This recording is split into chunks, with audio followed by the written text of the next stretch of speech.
hope I don't have it too hot, but we'll find out how it sizzles. Whee!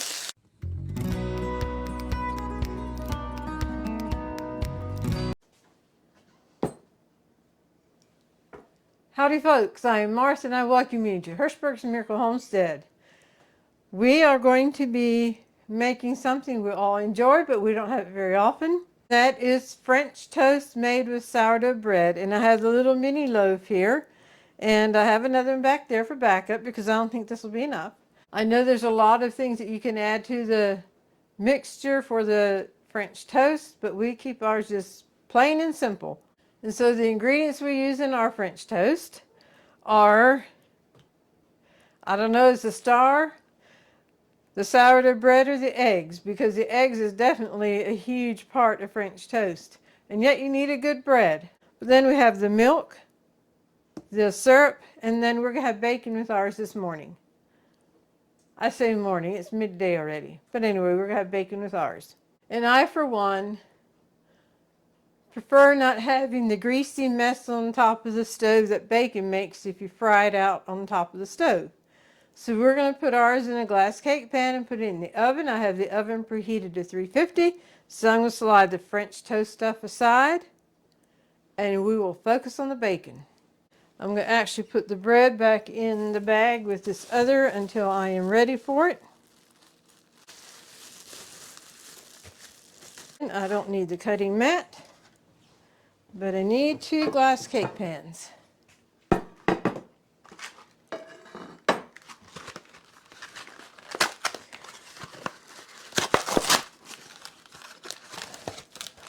Main goal here is get it out of the box.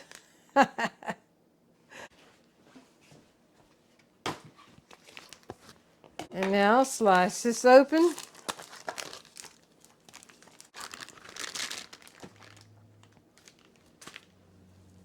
And pull the bacon apart. I'm going to go ahead and make all the bacon, but it won't be all used with the French toast. Be used in salads probably. I have to decide what kind of salad. Maybe y'all have a preference. We could do a macaroni salad that calls for bacon, or just a good old lettuce salad, adding bacon to it. I like using the glass cake pans for this. So I will just cut these in half and put them along back here.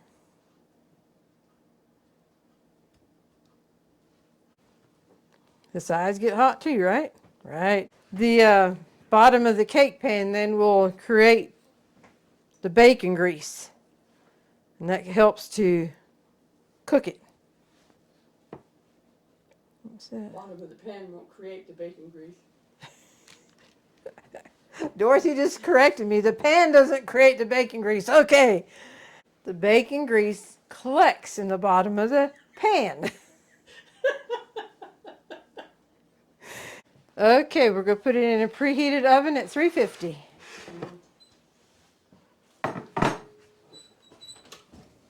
Now we're ready to start with French toast.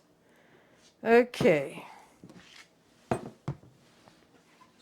We turn the burner on a low heat just to start getting it warm. And while that goes on, I'm going to put the eggs in here. This size bread can fit flat down on the bottom. And so your egg milk mixture down there for your French toast is a perfect fit for this size bread. So we'll crack our eggs open into here. Now pour milk into the eggs.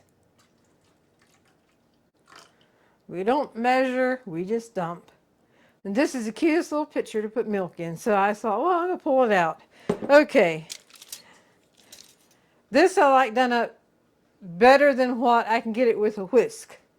And rather than pull the hand mixer out, I'll just use this handy gadget. It's a little bit noisy, but it gets the job done.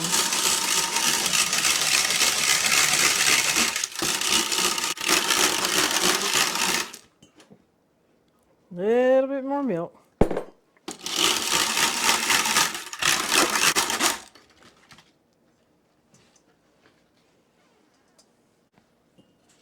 Now the rest of the milk I'll go and pour into the jug, and I'll go ahead and do that now so it can get back in the refrigerator.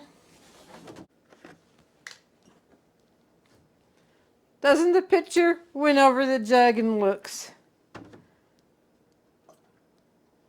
When we lived on the dairy farm, we can just go out to the bulk tank and get milk.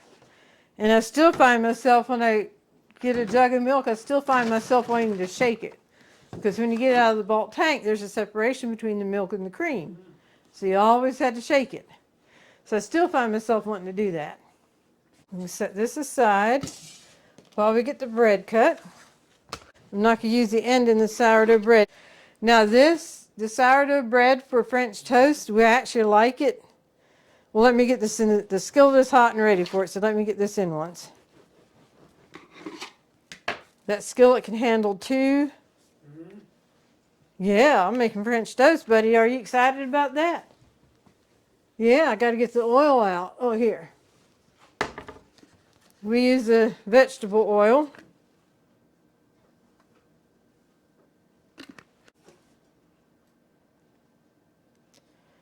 I hope I don't have it too hot, but we'll find out how it sizzles. I like to have a spoon. See, it fits right down in there.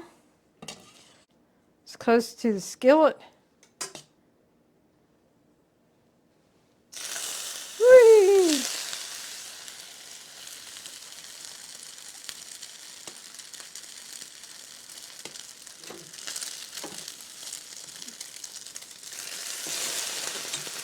Turn it down just a little bit. And when we use the sourdough bread for French toast, we like to have a little bit of age on it, 4 or 5 days. It just handles better for something like that. When it's first made, it's real soft. And this helps give it body, and it can handle the intense process it's going to go through. I have a paper towel here ready to put the French toast on when it comes off the skillet. And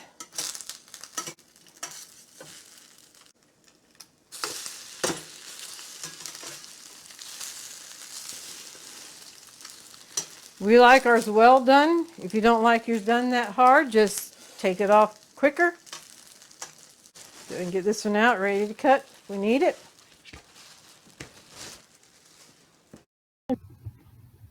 On the side here, you'll see some more sourdough bread rising. We do have a video on making of the sourdough bread, and we'll leave a link for it in the description box and in comments.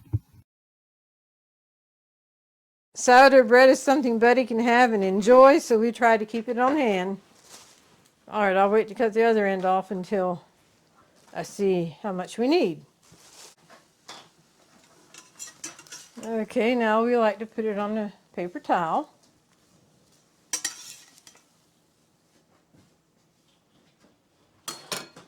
Okay, I'm going to add just a little bit more oil.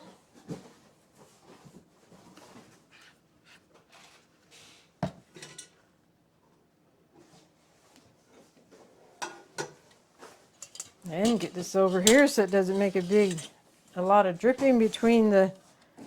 Okay, I was going to go for 3 pieces of bread this time.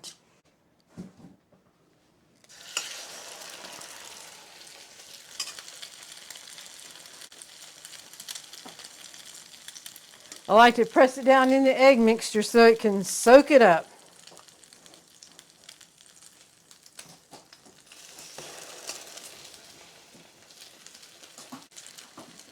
I was going to bring it up here so you can see it soaking up all this egg goodness. There it is, but I don't want to tip it any further. It might have egg mixture coming out.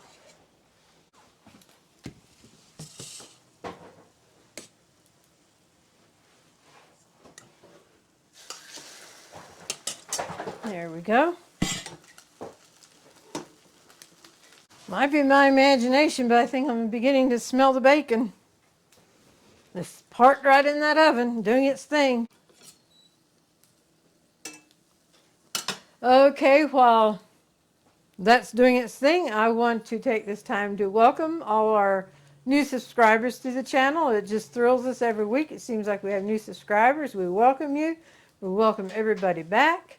And if this is your first time joining us, we hope you enjoyed the video and consider subscribing. And for those of you who like, comment, and have shared our videos, it's helping our channel to grow, and we thank you for that. Okay, let me check it.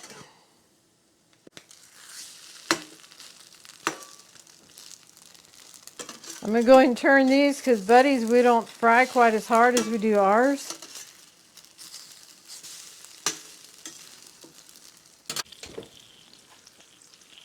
Oh my goodness. Hear it sizzle?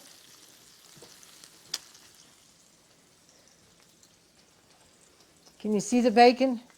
It's just a sizzling. See the bacon grease there rolling down to the edge?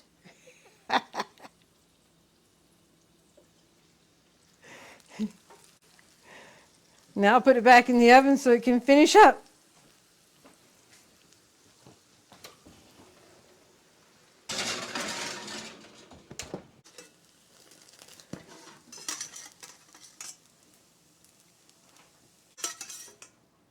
This might be my last batch. I'm not sure. We need to figure out how many pieces everyone's going to eat.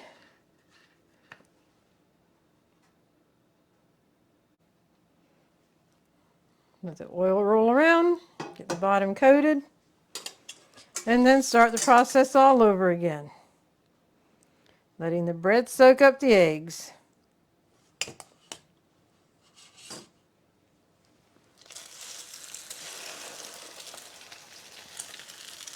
I just asked Dorothy if she remembered something. She said she does.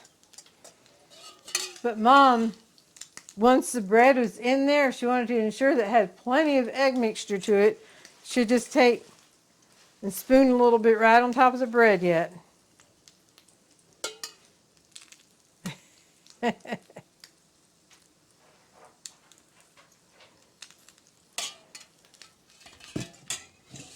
Something how you do something and it brings back memories. Since these are small pieces, I'll do one more skilletful after this. These are ready to turn.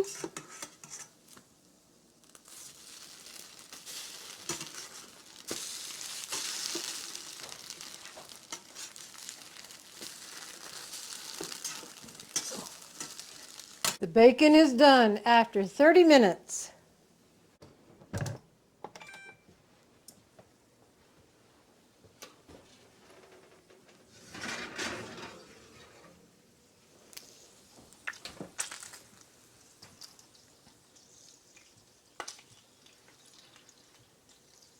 Okay, let me get this taken care of before I get the bacon out.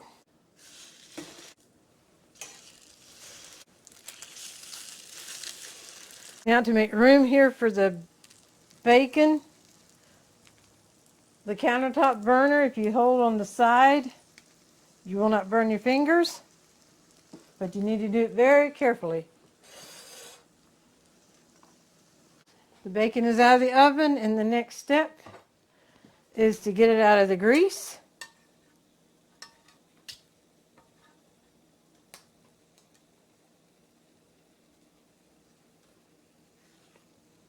And we just put it on a paper towel. Let some of the grease roll off. And there have beautiful bacon, made in the oven, saved a stovetop mess. For right now, I'm just to put these bacon pans back here. Bacon grease is a great thing to save to be used in your cooking. It's wanting to stick together.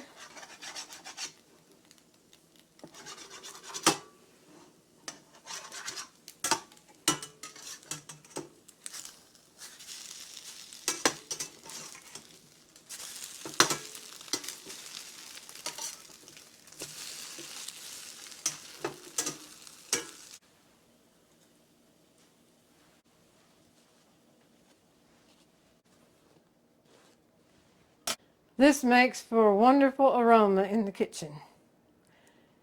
And it's creating a hearty appetite. We thank you for joining us. And now we invite you to stay tuned for the Golden Thought. Howdy folks, and welcome to the Golden Thought of this episode. We're the twins, Marvin and Martha. Marvin is my very special twin brother, and he's also better known as Buddy. The golden thought for today. The tongue has no bones, but is strong enough to break a heart. So be careful with your words. How powerful that is. The power of the spoken word. It can break a heart in a minute, or it can be soothing and restore a broken heart. The words your tongue forms can be an encouragement to a heart that needs cheer. Again, the tongue has no bones, but is strong enough to break a heart. So be careful with your words. Thank you for joining us today. We hope you've been blessed and encouraged. We thank you and God bless.